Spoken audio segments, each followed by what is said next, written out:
Okay, this is the broadcasting history interview, which we're doing on July 13th, 2003, out at a place called Rotary Reserve, where we've just had the first of what we hope will be a series of reunions of the Blackhawk Broadcasting family. And the man we're about to visit with is Tom Petersen, who was known to people in Blackhawk land as the anchor of Channel 7 News at a time when it was starting to climb into a competitive position in the Waterloo, Cedar Rapids, Dubuque television market. So Tom, tell us a little bit about how you, how your career shaped up before you got to Waterloo. Grant, that's a long time ago. You realize that. You can remember part of it. I was working in Milwaukee, Wisconsin at a radio station, and I got a call from a friend of mine who I'd worked with years before in Duluth, Minnesota. His name was Burns Nugent. And Burns was looking to revitalize or add to, or he wasn't quite sure what, but they wanted to improve Channel 7's television news operation. And he asked me whether I'd be interested in coming over to audition, and I did. I had never been to Waterloo, Iowa. I had no idea what KWWL was. Came over here, interviewed for the job, met all of these people, including Bob Buckmaster and Jim Bradley, and a very small but dedicated news staff. I'm trying to be kind. Mm-hmm. And they hired me.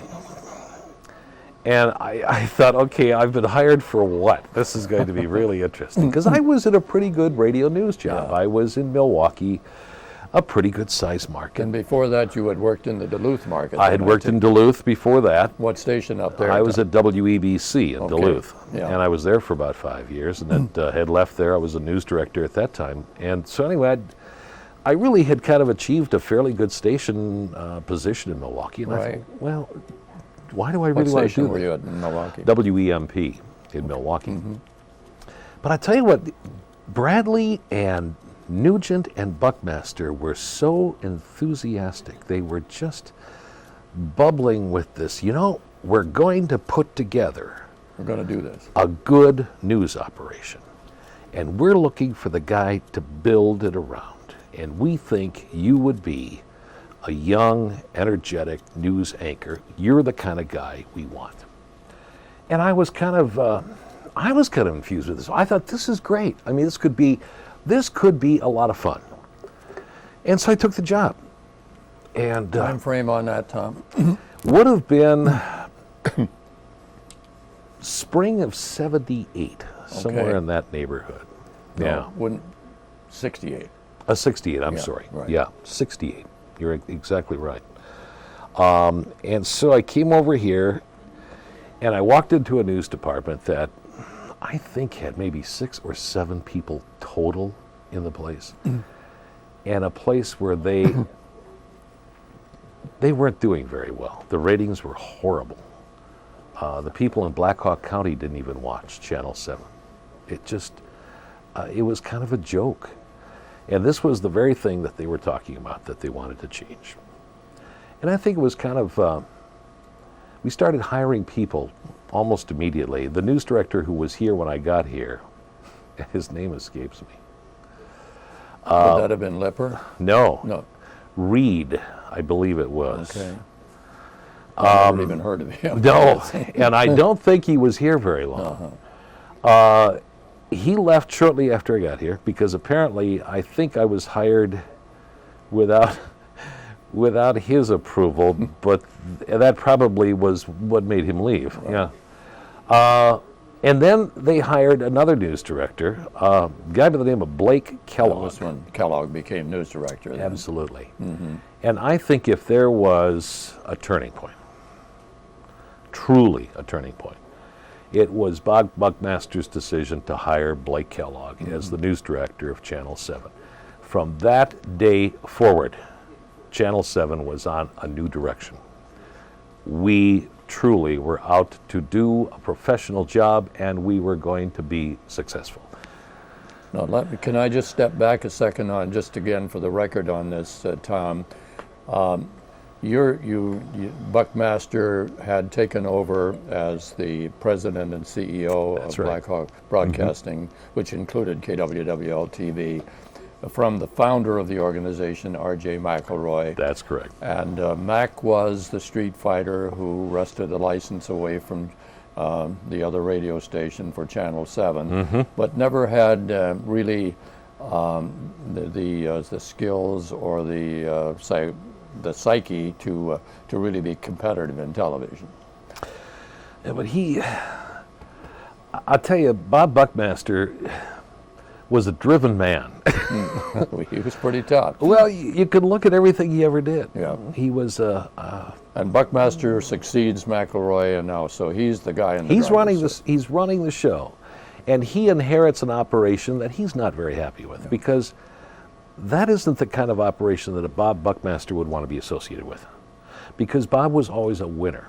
Yeah. And if he was going to win, then he was going to put the team together that could make him a winner.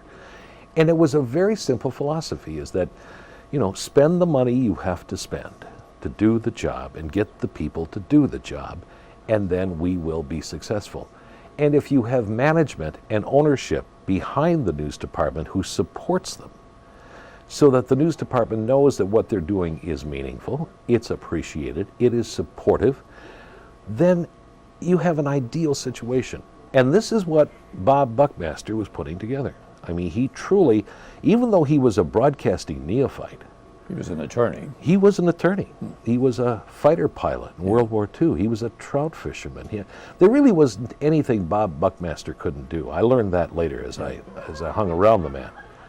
But he was committed to something. He truly was, and he was going to do the job. And even though he didn't know broadcasting that well, he was going to learn, and he surrounded himself with people who did understand broadcasting and who could teach him. And that included Bradley.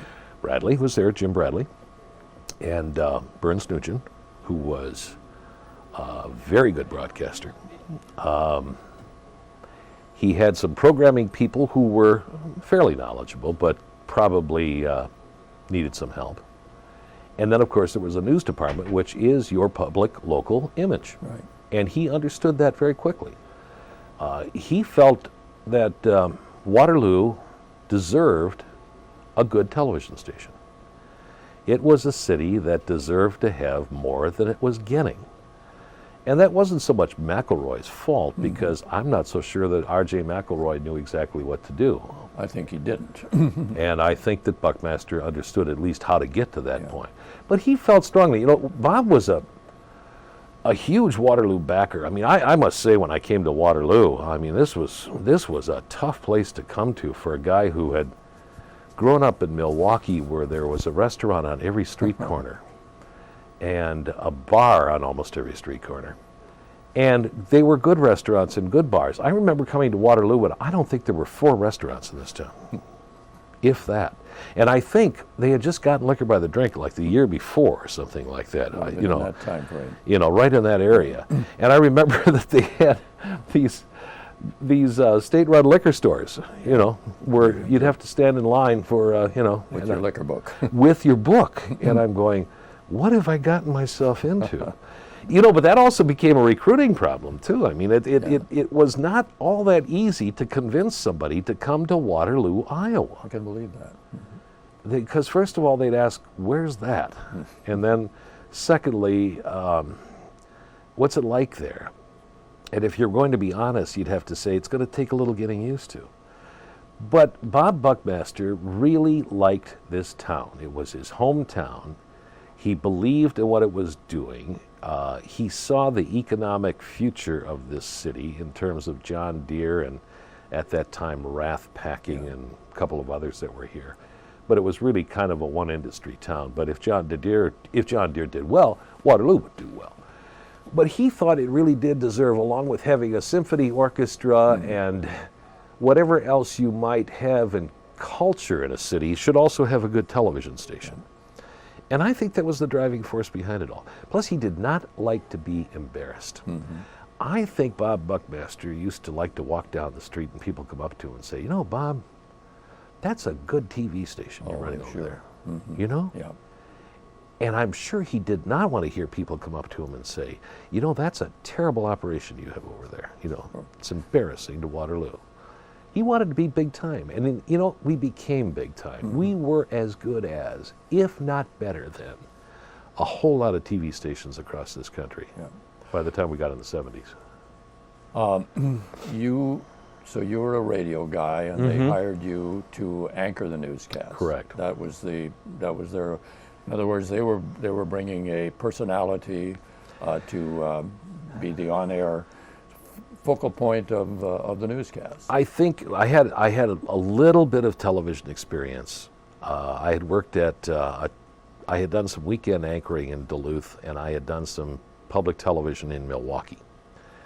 So I wasn't completely new to television, but my background was radio news. Yeah. And I was a radio news anchor. And I pointed that out to him too. But Burns Nugent, who he and I were good friends when we worked in Duluth together, said, you know, there's no reason why you can't do radio and television. Yeah, right. I mean, if you sound good on radio, you can sound good and then you can look good on television. And if you have credibility, if people believe in what you're saying, if you can sell it, you know, you're going to be successful. You obviously have been, in both radio and television, a very strong communicator, and that's one of the elements that it took for success. It really did. But then the other thing about that is, not one person can't do it alone. No. We had to put together a team, and it was an interesting team of people. I mean, if you back up, Blake looked at this whole thing, and he decided real early that there were certain people who didn't fit. I mean, we understood that right off the bat. First of all, they resisted any change. Yeah. Well, their feeling was, why can't we continue to be mediocre? Exactly. What's wrong with mediocrity? Why can't we just run a 400-foot interview with somebody that'd be so terribly boring? I mean, it was bad television. But they resisted change, and those people who resisted, if they got in the way, you're out of here. And we'll move on with people who can get the job done and who have some vision. And I think that was the key to it. We had a weatherman who was a kid. Jim Ganal. Yes, he's probably one of the most enthusiastic people I have ever known in my life. I've never known anybody who was that dedicated to weather. How could you possibly be that? He was. We had a sports guy in Mike O'Connor who was loved sports, lovable guy, understood sports, knew a lot of people in the Iowa sports picture. You know, he had a lot of contacts. We put three people together. And that was the front line. And that was the front line. There was another Petersen who did the 6 o'clock news. It was an SON Petersen. And he left a short time later, too, after we kind of streamlined the operation. But that was essentially it. And we were doing the 6 and the 10 o'clock news, and that's all we were doing at that time. Right. This was before the days when you had a 4 o'clock news and a 5 o'clock news and a 6 o'clock news. Yeah. And a 10 o'clock news and a 9 o'clock news. We just did 2, and that was it. And those were our frontline people. And that's the team that we decided to go with. But there were some people that were pretty important to your success that had been around there, and one of them would have been a guy named Frine. Yeah, he wasn't the only one, too. Dean Frine was graduate. I believe he had a master's degree from the University of Iowa in journalism, and I don't know that I've ever known anyone in my 43 years of broadcasting now who probably was as dedicated a journalist as Dean was. And Dean was part of the old school when we got there. I mean, I have to point out that he was among the obstructionists early on, because he believed that the old way of doing things was the right way. Why do we want to muddy the waters? Gee, let's continue to do it this way. But then Dean bought into the system. Dean understood there was another way of doing it, and that if we did it this way, it would in fact benefit all of us, and that he could be a good journalist, and he could be more creative, and he could be more visionary, and we could cover more stories, we could do more things. And he knew the territory. And he understood that. Yes, he did. He knew the territory very well. He knew everyone. And he had the messiest desk I've ever seen in my life. It's really, I think of Dean often because I don't know that there was anyone. He would come in at 8 o'clock in the morning and work till midnight. I don't know when the man slept.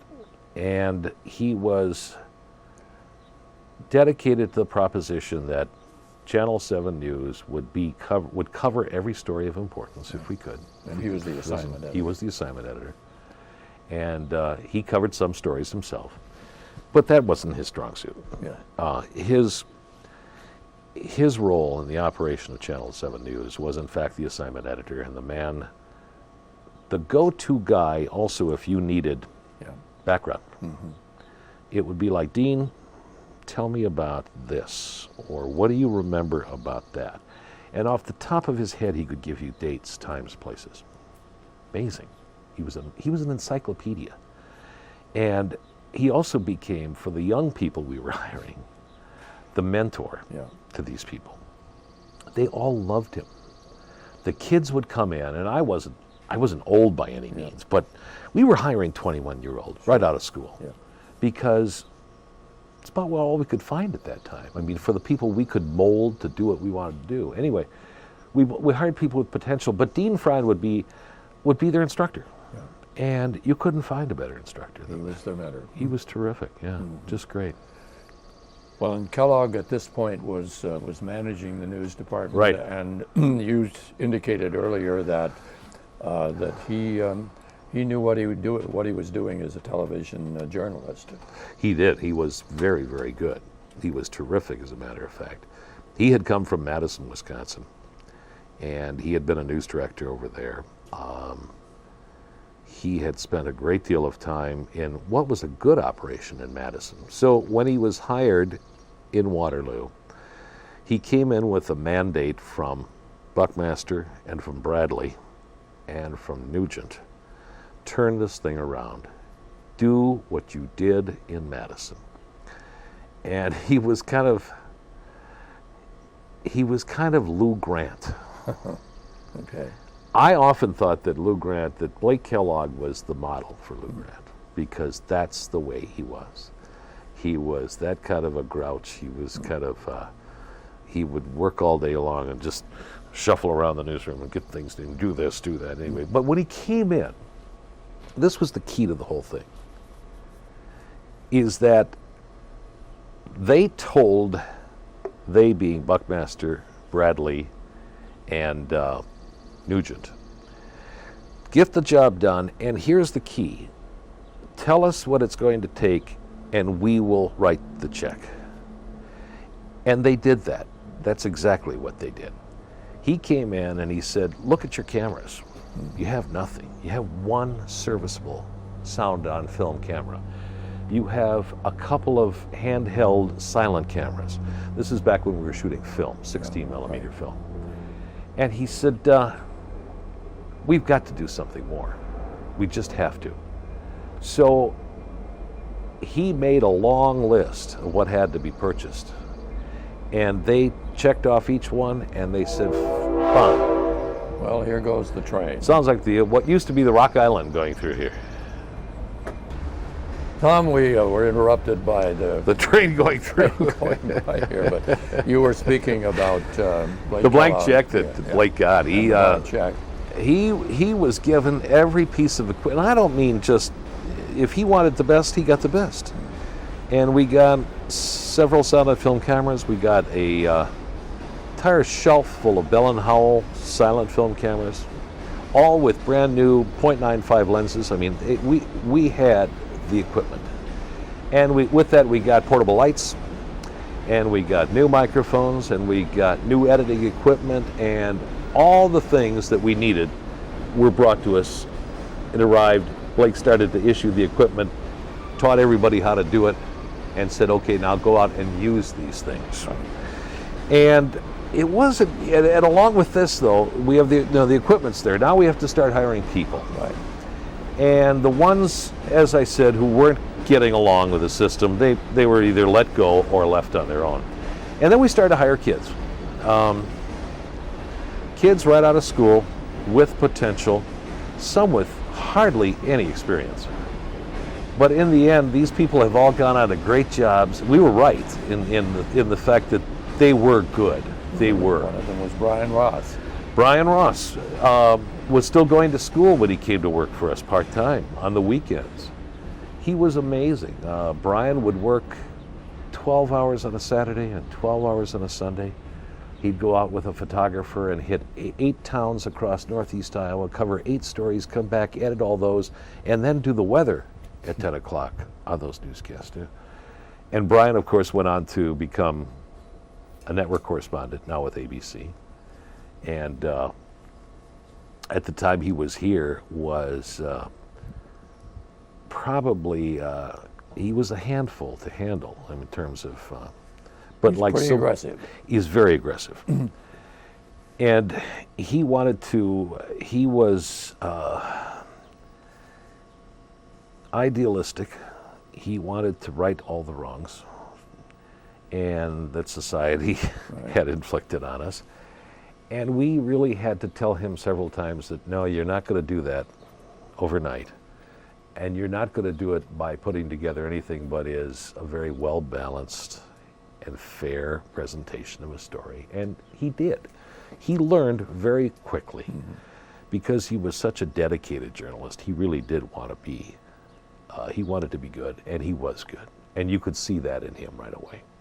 But you had to bridle, you know, you had to hold some of these kids back, and he was one of them. Yeah. That otherwise they would have just But that was run away. part of the mix that you put together there. And you and Mike and Jim developed a real chemistry on the set. We did. You must have been very comfortable with each other. Yeah, and people, you know, it was back at the time when they were talking about it was starting in other markets. It was called Happy Talk. Yeah. I don't think that's what we did. I think all we were doing was relating to each other. I mean, it isn't that we came on and cracked jokes. We didn't embarrass or demean each other. There was nothing there that was nothing but businesslike. But what we did do is we talked to each other, which was kind of unheard of in this market. Because Channel 2 at the time, and I think Channel 9 also, did the news, the weather, and the sports. Well, we had 3 people who sat there and actually talked to each other. And we wanted the audience to feel that we were in your living room as friends, and that you could invite us in every night. And we would be those 3 nice young guys who would come in and tell you what happened today. It's a way of for the audience to relate to news personalities. It really was. When it's done in not an artificial and not overdone. And it wasn't overdone. And I felt very strongly about that. And so did Blake, because he was dead set against Happy Talk News, because there was that fine line. Yeah. If you crossed over it, you sounded silly. Right. If you did it just this side of the line, you sounded like you at least were a human being. Yeah. You had a personality. Right. And where does it say that you can't have a personality and do the news? I think probably it was that groundbreaking time where television news moved from being the straight presentation of the news to something a little more than that, where you got to know the newscaster and either like or dislike that person. Right. And that's what we were doing. Well, at a certain point there, you followed Kellogg as news director then? Yes. He moved. He went back to Madison, and he became the press secretary to Governor Pat Lucey at the time. And he had his feeling was, I've done about all I can do here right now, and I'd like to move on and do something else. And I remember him coming to me and saying, you understand what I'm trying to do here. Do you think you can keep this going? And I said, yeah, I think I can. He said, good, because I'm leaving, and I'm recommending you for the job. So that's what I got. I got the job, and in some ways it was overwhelming because it was the first television news director job I'd ever had. Right. And you had some incredible budget problems. We were shooting film at the time, and we'd have, I'm trying to remember how much film we would shoot, but there would be days where we would shoot 5,000 feet of film, And I don't remember again what the cost was per foot, but it was a lot. It was a lot. Right. And I remember some of those bills. Bradley would come down, or even Buckmaster, and come into my office and say, "Do we really have to shoot this much film?" And I would say, "Yes, I think we do." And he would say, "Okay, I'm just checking." Because I just want you to make sure that you're not wasting it. Because if there's a way of cutting our cost on this, I'd like to see that done. In fact, we ran a film processor, where we recovered the silver out of the processing. And we actually did make a little bit of our money back on processing that film. But you have to understand, too, at that time that film was really a difficult medium to work with, because you had a time lag in there, and maybe this is a time to talk about it, but it just was so incredible. If for instance, let's take the 10 o'clock news. Let's say a fire breaks out in downtown Waterloo at 9:30. Bad time. Bad time. You dispatch the photographer. Let's say you could get him there in 10 minutes. And let's say he could quickly shoot 100 feet of film in maybe 5 minutes, and he can get back now let's say it's 10 minutes to 10.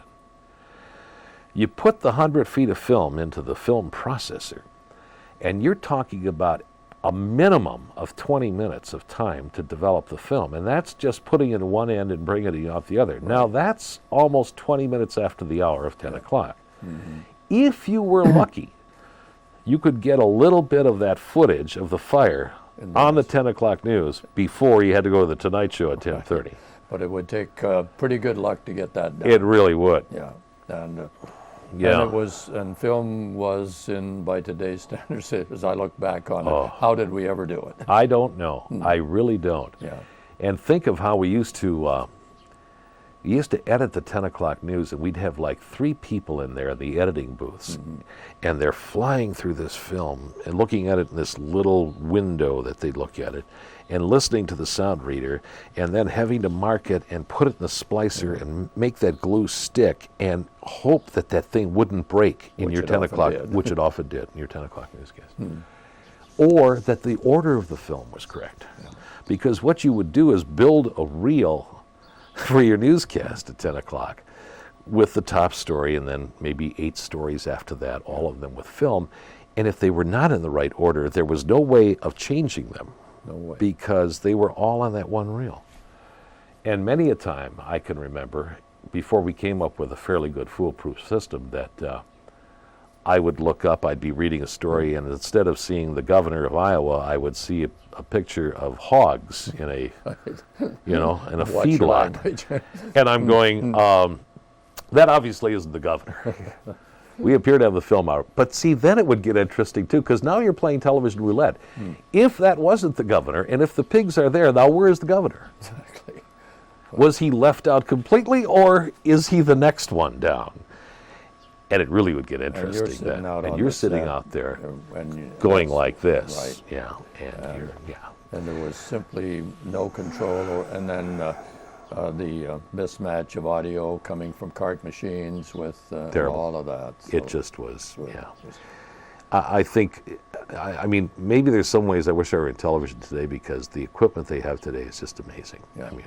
It's just a totally different situation. Digital, and it's easy. It's so, the pictures are so much better, the editing procedure is so much better, everything is great, It's wonderful, yeah. Well, Tom, I was at Channel 2 during this period of time, and we saw you coming, and all of a sudden Channel 7 started to show up in the rating books, and by the time you turned that decade of the 70s, you were getting pretty competitive at 10 o'clock.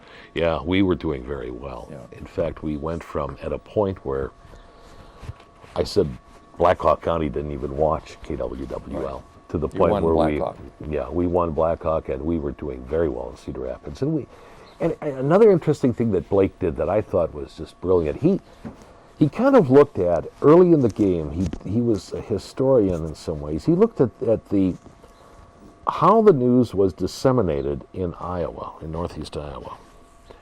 And he discovered that for the most part, it was a town's allegiance to a larger city, that would be Waterloo or Cedar Rapids, was based on what newspapers they read and where those papers came from on the train, for instance. It was interesting. If you followed the train lines out of Waterloo, if you headed up northeast to Olwine and things like that, they had a Waterloo allegiance. If you went to the south along the train lines that came out of Cedar Rapids, they were a Cedar Rapids associated town, and they would get their news from those cities. Or if there was a radio station in those towns that people had grown up with and believed in, like WMT Radio, which was the radio station. And it carried over to television. It did, there's no question. Here in Waterloo, we didn't have that. There wasn't a KWWL radio that had the strength that WMT did. Not in that way. No, not at all. So we couldn't go in on the coattails of a KWWL radio like MT could on radio there. But I think what was really interesting is that Blake decided also that we had to convince people that we were in the television news business. And I remember one year, it was a great idea. It was really a stroke of genius. He looked at where all the high school graduations were.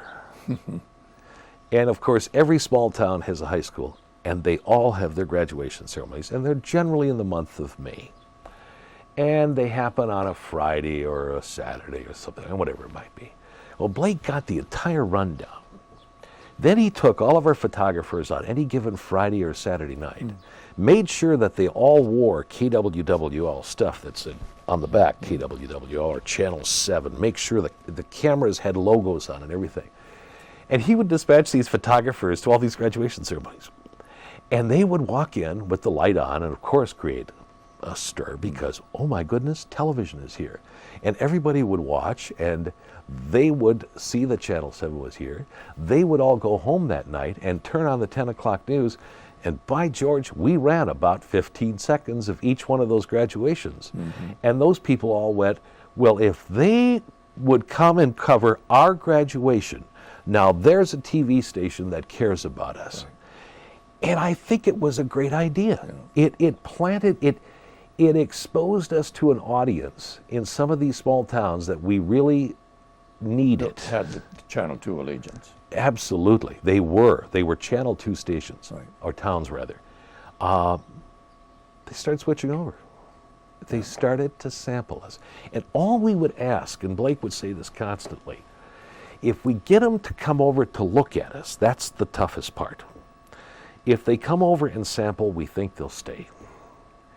And that's what we did. And it was an interesting, it didn't happen overnight though. I mean, of course you were covering, absolutely, also getting out and covering hard news. Absolutely, And you pretty soon you won north of Highway 20, or you were winning primarily. We did very well, and we were doing well in Dubuque. That was another market that was it was up for grabs. And we started to make real inroads there. But you're right, and it was all this geographical thing about where the Illinois Central ran between here and Dubuque, and dropped off the papers along in Independence and Manchester and all those along the way. It was interesting how that worked. And west of here, we go the same way. And then you have the Rock Island went up that way toward Manly, and the other one went down toward, forgetting all the names of the towns down the south of it. But anyway, those towns would all align themselves with a certain geographical area with Waterloo. We got those back.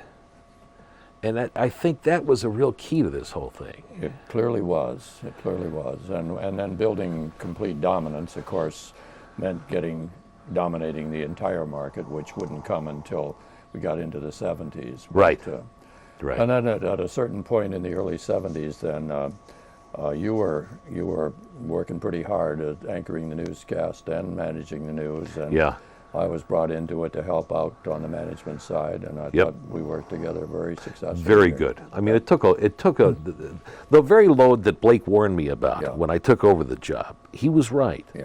Because he was concerned. See, he wasn't on the air. Blake didn't like to be on the air, so he was strictly a manager. he said, I'm not so sure that this is good for you to both be on the air. Maybe one or the other will suffer. Yeah. And he was right. And I think the one that suffered was the management part of it, because I just ran out of gas. Plus, television is getting so much more sophisticated now than it used to be. Yeah. Right. And it was getting that way. Yeah. Because we were starting to go into video, we were getting rid of film. We were doing video now. And it was getting more sophisticated. The editing procedures were different. You had to redesign your entire newsroom. Right.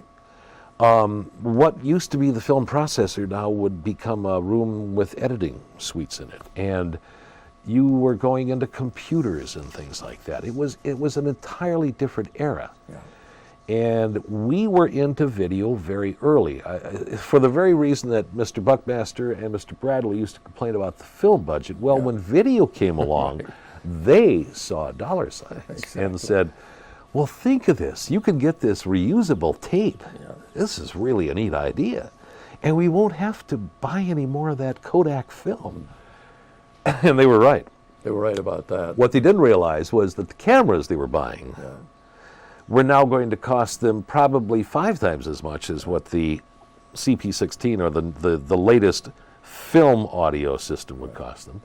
They also didn't realize that these new gadgets were very prone to failure, and that they had some serious bugs in them early on. I mean, we had nightmares in the early days, because one of the things we came to realize was that if you're going to shoot it on video, prepare not to have it, because there's a good chance that when you come back here, something will have damage or all the whole. Exactly. Right.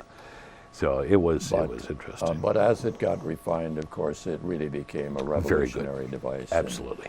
Well, then, as we'll sort of move along a little bit here, Tom, you decided to take a try at consulting and worked at that for a while. Yeah, there was a point I reached in. I'd been here coming up on 11 years. And I think there's probably a point in everyone's career where you have to sit back and say, I don't know, maybe I've done this long enough. And I got an offer from Detroit to become a consultant, and I would deal with stations about the size of Waterloo, deal with those kinds of clients. And so I took the job, and I left Waterloo and went to Detroit and worked there for about 3 years, but also at that time transitioned back into radio too, and got out of television completely at that time. So not that I didn't like television, I think one of the things I liked about radio, Grant, was that you were pretty much the master of your own fate. Pretty much so. Mm-hmm. It was pretty hard to blame it on somebody else because nobody was shooting film for you. Nobody was loading tape in master control for the 10 o'clock news that would get it out of order. Nobody was running a projector or those things. In radio and in radio news, what's nice about it is you really are a one-man band, and you go out and you get your own audio tape and you bring it back and you edit it and you present it. And if you're an anchor man on radio, you have all of your material in front of you and you merely play it off of a console in front of you, and it's real easy to do that way. And I really felt more in control. Television left me at times feeling that there were a whole lot of people out there who perhaps didn't believe in this as much as I did. And, Well, you wind up at one of the great and historic radio stations, WGN in Chicago. I can't tell you, to this day, it still kind of sends chills up your spine when you walk into that place, because it is it's the history alone. It's just incredible. Yeah. When you think of all the people who have gone through there and how strong that station has been through the years. Right. We're not talking now, but through the years, and we're still doing very well. There again, that's another station that if you talk about image, how important it is. We used to have a slogan at WGN that said, WGN is Chicago. And I think that was probably true. We were as much a part of the city as Buckingham Fountain and anything else. And I think people just turn to you. And they turn to you for news, and they turn to you for talk, and they turn to you for the Cubs or whatever it might be. But it's been a treat to work there. Yeah. It has been probably, without a doubt, I mean, I've been very fortunate. I've had a lot of great experiences, but without a doubt, that's been the pinnacle of my career, is to have made it to Chicago and to work in a place like that. And you're still doing legitimate news. Every news morning at WGN. Yeah. And there's not much of that going on in commercial radio anymore. Isn't that sad? I don't know if you realize, Grant, for instance, what the Chicago radio market has degenerated to. There are only 4 active full-time news departments in radio in Chicago. 4. There are 60 stations, probably. 70-some 70-some. within the Chicago and suburban areas. But think of that. I mean, there's only 4 of us. And there's one that's an all-news operation, and they don't have a staff much bigger than us. So I mean, that's kind of smoke and mirrors too. But a city that size with that many people, 24 hours a day trying to keep tabs on what's going on in that city, and to keep the politicians honest, and to ride herd on, that is a job. And I don't know that with the resources we have today, whether we really can do the job that I think we should do, but we're trying. But you're providing at least some service to people who are interested in serious treatment of news. Right. And you have continued to have an on-air presence even since you took on the news directorship. Right. I still continue to do the morning. Yeah, the early morning news. And at my advanced age, I'm looking forward to one of these years saying, that's it. After 40-some years in this business, just go away for a while and do something else. And get out of broadcasting. And just 47, that's a long... So you started before WEBC then, someplace. I worked at a daytime radio station in my hometown of Milwaukee, and I was the English announcer on a German radio program. Okay. And the guy would read the commercials in German, and then he would punch me in the ribs, and I would read them in English. I had no idea what he was saying, and I don't think he understood what I was saying. So that was my start in broadcasting for $1 an hour. Wow. Then they stuck me out at the FM transmitter and said, we want you to sit here, and we're carrying these Milwaukee Braves games, and every half hour you just come on and you give the call letters. And it doesn't get any lower than that. Well, it's not exactly challenging. It wasn't terribly challenging. You're right. But I was on the air, Yeah. and that was the important thing. So. Well, well, again, it's been a fabulous career, and it was a great experience for me working with you, and I greatly respected what you and your colleagues did at Channel 7 during that growth period in the 60s, and it probably gave me some ulcers, but then that's the name of the game. We didn't mean to do it. I know you didn't.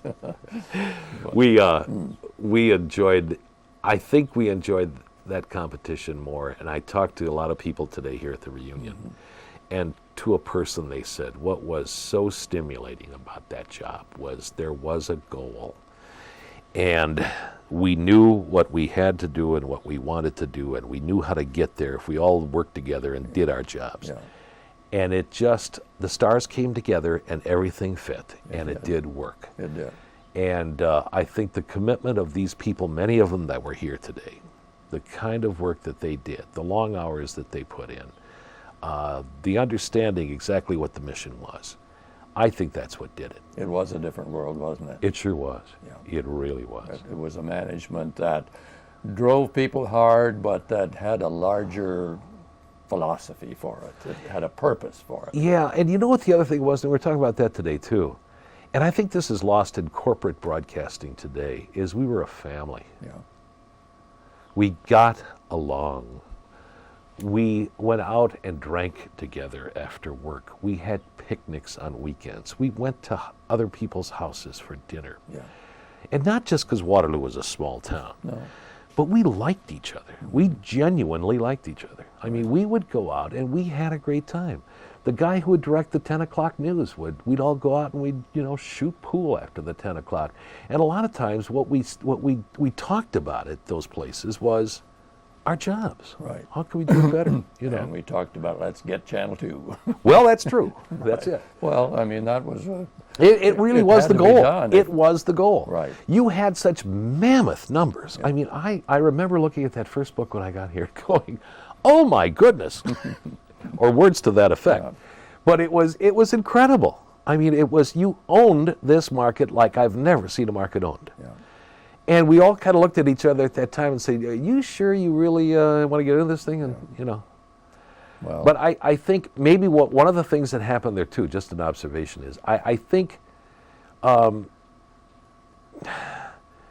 maybe Channel 2 and Channel 9 were a little slow, and this is nothing against your management at the time, a little slow in reacting to the change in terms of... I don't think there's any question about it. I think that did it. You develop a kind of arrogance with that kind of dominance because we're winning. that you right. take for granted. Yeah. And of course, well, let's face it, we weren't facing very tough competition for so many years. That's so, true. That was part of it. But it was, and the other thing that happened, of course, at that point is we had experienced that first wave of change of ownership, and things were not the same around That's true too. Channel 2. Yeah. After that happened. That's true. And it wasn't the same place. No. it wasn't the same place, but then that didn't have any immediate impact. It's just that noise was in the background. Yeah. Right. Yeah. Well, Tom, it's been great having you out here today, and I've been wanting to do this interview for years, so thank you for taking the extra time to do it. I'm glad you did it, because now I'm memorialized and embedded in videotape somewhere for You're in the future Iowa generations. Broadcasting Archives at That's terrific. Wartburg College. I appreciate that. Thanks for asking me. It's a pleasure. All right. Thank you.